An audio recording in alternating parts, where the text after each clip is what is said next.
इस देश में हम एक ऐसे प्रधानमंत्री को विश्वगुरु कह रहे हैं, 56 इंच के सीना वाले कह रहे हैं, क्योंकि उनका समर्थन आरएसएस करता है और वो बीजेपी के नेता हैं।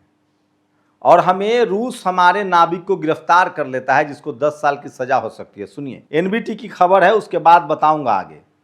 रूसी तेल खरीदने पर भारत को धमका रहा है ब्रिटेन, जहाज जब्त कर भारतीय कैप्टन को पकड़ा, 10 साल जेल संभव। अभी 3 हमारे नाविकों को अमेरिका ने मार गिराया, और जब हमारे विदेश मंत्री ने कहा तो उसने कहा कि तुम लोग तेल चोर हो, तुम कानून नहीं मान रहे हो। जैसे लगता है अमेरिका यूनाइटेड नेशन है या अमेरिका के हम गुलाम हैं। अब हम इंग्लैंड के फिर से गुलाम हो गए हैं, और हमारे प्रधानमंत्री विदेश जाकर टेलीप्रॉम्प्टर पर पढ़कर हिंदी में भाषण दे रहे हैं। पता नहीं उनका भाषण कौन लिखता है और वो खबरें नहीं देखता होगा। क्या ये है भारत विश्वगुरु? ये हमारा डंका बज रहा है। और मेरा सवाल उन भक्तों से है जिनके खून में उबाल आ जाता है पाकिस्तान के नाम पर, बांग्लादेश के नाम पर, जिनके खून में उबाल आ जाता है बांग्लादेश के नाम पर, पाकिस्तान के नाम पर, जब पाकिस्तानी हिंदू मारा जाता है या बांग्लादेशी हिंदू मारा जाता है। मैं ध्यान से सुनिएगा, भारतीय हिंदू नहीं, कोई बांग्लादेशी हिंदू बांग्लादेश में मारा जाता है या पाकिस्तानी हिंदू पाकिस्तान में मारा जाता है, तो यहाँ के जो राष्ट्रवादी, सो कॉल्ड राष्ट्रवादी संघी लोग हैं, उनके खून में उबाल आ जाता है, क्योंकि मुसलमानों को निशाना बनाना है, भारत वाले को, बांग्लादेश के बहाने और पाकिस्तान के बहाने। अब बताइए, बांग्लादेश के में कोई हत्या होती है तो उसमें भारतीय मुसलमान का क्या मतलब है? पाकिस्तान में कोई हत्या होती है तो भारत के मुसलमान का क्या मतलब है? और भारत के मुसलमान तब भी दोनों देशों की निंदा करता है। लेकिन यही सारे संघी जो अभिजीत दीपके पर हाथ चलाते हैं, वो सब के सब चुप हो जाते हैं। ये सारे कट्टर हिंदू अब चुप हैं, क्योंकि अमेरिका ने हमारे 3 भारतीय हिंदू मार दिए। अब इंग्लैंड ने हमारा एक हिंदू गिरफ्तार कर लिया, लेकिन ये लोग नहीं बोलेंगे, क्योंकि इनका हिंदुत्व तभी जगता है जब सामने पाकिस्तान हो या बांग्लादेश हो। सोचिएगा जरूर, ये है देश की हालत। इंग्लैंड तय कर रहा, अमेरिका तय कर रहा है कि हम तेल रूस से खरीदेंगे या नहीं खरीदेंगे, ईरान से तेल खरीदेंगे और नहीं खरीदेंगे। लेकिन टीवी अखबार आपको बताएगा कि हमारे प्रधानमंत्री 56 इंची हैं, हम विश्वगुरु बन गए हैं, दुनिया में उनका डंका बज रहा है। और यही सवाल पूछ दीजिए तो आप पर आयकर और इनकम टैक्स का रेड हो जाएगा और ईडी आ जाएगी। लेकिन इसी देश में 200 करोड़ का राम मंदिर में चोरी हो जाए, no FIR, no ED, no income tax. क्यों? क्योंकि वहां कोई चंपत बंसल बैठा है, वहां कोई शुक्ला बैठा है, मिश्रा बैठा है उस ट्रस्ट में। उस पर कैसे एफआईआर होगा? और वो छोड़िए, आरएसएस के मोहन भागवत से एक दलित समाज से आने वाले प्रियांक खड़गे, जो गृह मंत्री हैं अब कर्नाटक के, वो पूछ रहे हैं कि आप संगठन का पेपर दिखाइए। तो कह रहे हैं कि हमें पेपर दिखाने की जरूरत नहीं है, हम सरकार से थोड़ी चंदा ले रहे हैं जो हम आपको पेपर दिखाएं। हम 1950 से पहले के बने संगठन हैं, हम अपना संविधान दे चुके हैं। अब तक आरएसएस इसलिए सुरक्षित था कि केंद्र में और राज्यों में वही सरकारें चलती हैं जो आरएसएस से सवाल न पूछे। लेकिन प्रियांक खड़गे जो दलित समाज से आते, उन्होंने सवाल पूछ दिया, तो वो कह रहे हैं न कागज न बही, जो कही संग वही हुई सही। क्यों? क्योंकि वो ब्राह्मण समाज का संगठन है। मतलब आरएसएस चंदे का हिसाब नहीं देगा। तो उनको एक आईआरएस जो दलित समाज से आते हैं, उन्होंने एक अच्छा जवाब दिया, वो भी मैं आपको पढ़ के सुनाता हूं। और मैं इसीलिए कह रहा हूं, इस देश में असली लड़ाई तो बहुजन समाज के ही लोग लड़ रहे हैं। ये आईआरएस रहे हैं, income tax commissioner, Mohan Bhagwat से ज्यादा पढ़े लिखे हैं, जेएनयू से पीएचडी हैं। मोहन भागवत जी ने प्रियांक खड़गे जी के आरोपों का जवाब दिया, वह हास्यास्पद है। भागवत जी ने कहा कि आरएसएस सरकार से पैसा नहीं लेता, इसलिए उसे न तो पंजीकरण की जरूर आवश्यकता है और न ही लेखा जोखा देने की। सोचिए, देश के लोगों को समझना चाहिए, जो एनजीओ चलाते हैं, जो ट्रस्ट चलाते हैं, जो संस्थाएं चलाते हैं। देश में बहुत सारे ट्रस्ट और सोसाइटियां हैं जो सरकार से कोई फंड नहीं लेते, फिर भी उन सभी के लिए पंजीकरण अनिवार्य क्यों है? एफसीआरए की आवश्यकता क्यों है? आयकर अधिनियम के तहत 12A और 80G की जरूरत क्यों पड़ती है? फिर तो आयकर रिटर्न दाखिल करने की भी आवश्यकता नहीं होनी चाहिए। हजारों सोसाइटियों और ट्रस्ट विदेशियों से फंड लेते हैं, उनका भारत सरकार से कोई प्रत्यक्ष लेना देना नहीं होता, फिर भी उनकी जांच पड़ताल क्यों की जाती है? यदि इनमें थोड़ी भी नैतिकता है तो इन्हें शर्म आनी चाहिए। कानून तो इनके लिए पैर की जूती है, क्या इनका कोई कुछ बिगाड़ लेगा? तो सोचिए, आरएसएस को हिसाब देने की जरूरत नहीं है, वो देश से ऊपर है, क्योंकि वो तो 25 साल तक तिरंगा भी नहीं फहराते थे, वो तो भारत के संविधान के भी शुरुआत में खिलाफ हैं। ये है इनका राष्ट्रवाद, और उसी संविधान के जरिए ये तमाम बड़े बड़े पदों पर चुनकर पहुंच भी रहे हैं।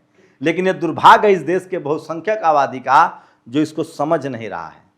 जिस देश में एक सलाई खरीदने पर भी टैक्स देना पड़ता है, जिस देश में दवाई खरीदने पर टैक्स देना पड़ता है, आरएसएस कह रहे कि हमको कोई हिसाब किताब देने के हम नहीं देंगे, क्योंकि सैया भय कोतवाल तो डर काहे का। कांग्रेस भी थी तो आरएसएस को बचाती थी, अब तो उनकी अपनी सरकार है। सोचिए, तो 56 इंची प्रधानमंत्री और विश्व गुरु की हकीकत आपने खूब बता दिया। अच्छा, टीवी अखबार इस पर सवाल नहीं उठाएगा। इस देश में भीम आर्मी दलितों का संगठन हो गया, लेकिन आरएसएस ब्राह्मण समाज का संगठन हम नहीं बोल सकते हैं। सोचिए, अब आरएसएस क्या कर रहा है तो समझिए। अभिजीत दीपके पढ़ा लिखा बोस्टन का युवा, दलित समाज से आते हैं। उन्होंने कॉकरोच जनता पार्टी बनाई, देश को बचाना चाहते हैं। उनके खिलाफ एक आरएसएस का समाज का, गुर्जर समाज का युवक, सोचिए, राजस्थान में थप्पड़ मारता है। सोचिए, ब्राह्मण समाज का युवक क्यों नहीं मारने गया? रिद्धिमा शर्मा क्यों नहीं गई? तमाम ब्राह्मण समाज के लोग कभी कानून हाथ में नहीं लेते हैं। आरएसएस से अपने बच्चों को बचाइए। आरएसएस की प्रयोगशाला में दलित, पिछड़े, किसान, आदिवासी के बच्चों का इस्तेमाल हो रहा है, उनको हिंसक बनाया जा रहा है क्या? सोचिए, अभी जो 15 एमपी में गौ हत्या के मामले में जिनको सजा हुई है, उसमें ज्यादातर दलित, पिछड़े समाज के बच्चे हैं। क्या आरएसएस इस देश के दलित, पिछड़ों के बच्चों का स्कूल, कॉलेज इसलिए बंद करवा रही है? 1 लाख स्कूल बंद हुए हैं, आरएसएस की सरकार है। कॉलेज, यूनिवर्सिटी में पढ़े लिखे दलित, पिछड़े, किसान, आदिवासी, अल्पसंख्यकों का जाना बैन है। आपको एनएफएस किया जा रहा है। सीबीएसई, एनटीए, ये सब आरएसएस के कंट्रोल में। पूरा देश जानता है कि न्यू एजुकेशन पॉलिसी आरएसएस ने बनवाया है। पूरा देश जानता है कि पूरा एजुकेशनल सिस्टम पर आरएसएस का कब्जा है, और धर्मेंद्र प्रधान उसके ठीक ठाक ड्राइवर हैं। क्या जानबूझकर दलित, पिछड़े, किसान, आदिवासी, अल्पसंख्यकों को पढ़ाई लिखाई से दूर और उनको कानून तोड़ने वाला बनाया जा रहा है? उनको धर्म के नाम पर हिंसक बनाया जा रहा है, और देर सवेर उनकी सजा भुगतनी पड़ेगी। कल सरकार बदल गई, आप आएंगे कानून के दायरे में। सोचिए कितना खतरनाक है सब कुछ। और इस देश में जातिवाद की हनक देखिए। ये शुक्ला जी हैं, 40 रुपए का लखनऊ में बन खाया, बन मक्खन। दुकानदार ने पैसा मांगा तो कहा कि हम आईपीएस हैं। 40 रुपए के लिए, सोचिए, मूछ रखे हुए शख्स। पुलिस आ गई, ये पुलिस को कह रहा है कि हमें सैल्यूट करो। पुलिस कह रहा है आप वर्दी में नहीं है, फिर आई कार्ड मांग लिया, पकड़े गए। सोचिए, ये अहंकार, ये सब, ये इतना जो फ्रॉड करने की ताकत है, कहां से आता है? ये इसलिए आता है क्योंकि इनको पता है कि चपरासी से लेकर चीफ जस्टिस तक मेरी जाति का आदमी बैठा हुआ है, कोई ना कोई जातिवाद के नाम पर हमको बचा लेगा।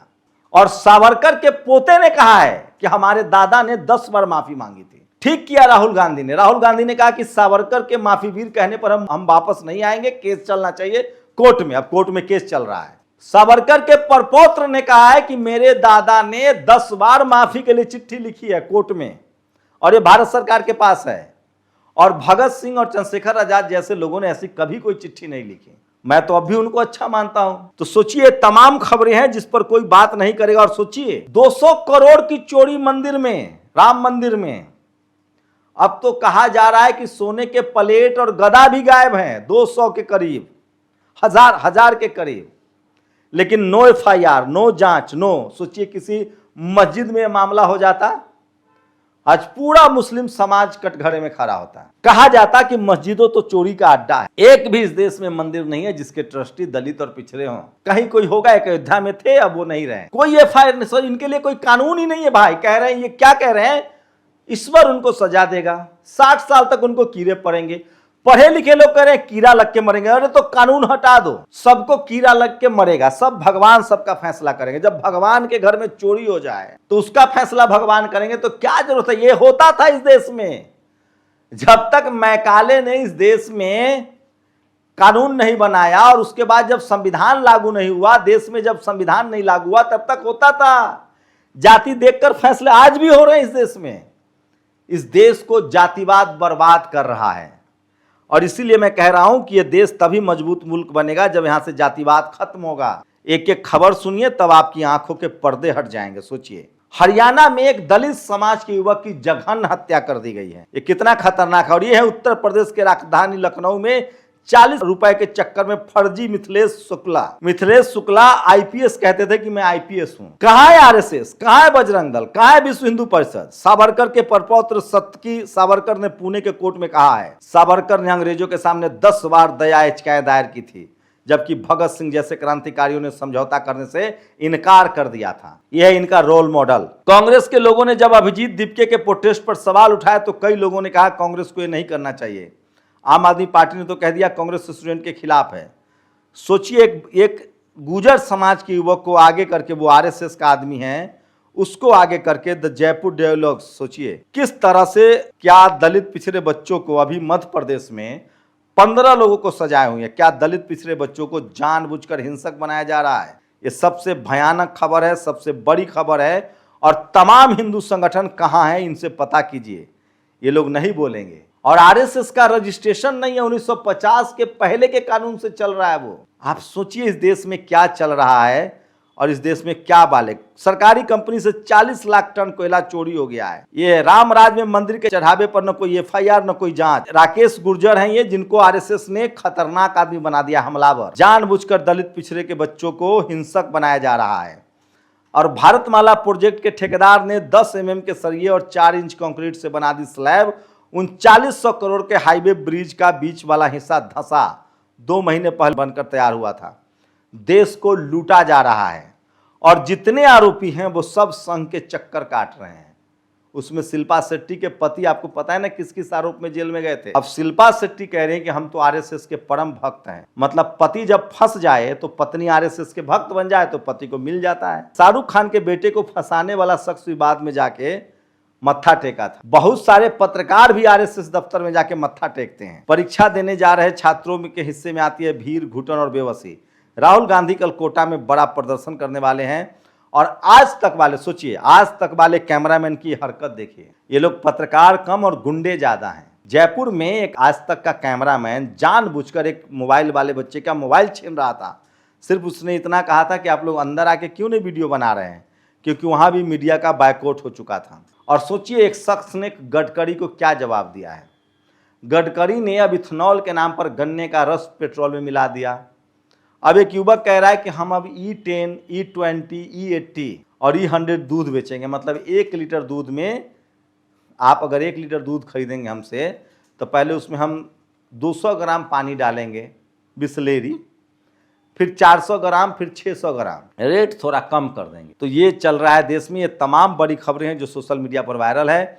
1250 श्री राम शिलाएं गायब होने का दावा, ये सब सोना, हीरा और मोती के थे। भारत का एक राजा जो अमेरिका के आदेशों को मानने वाला है। ये तमाम बड़ी खबरें हैं जो सोशल मीडिया पर वायरल है।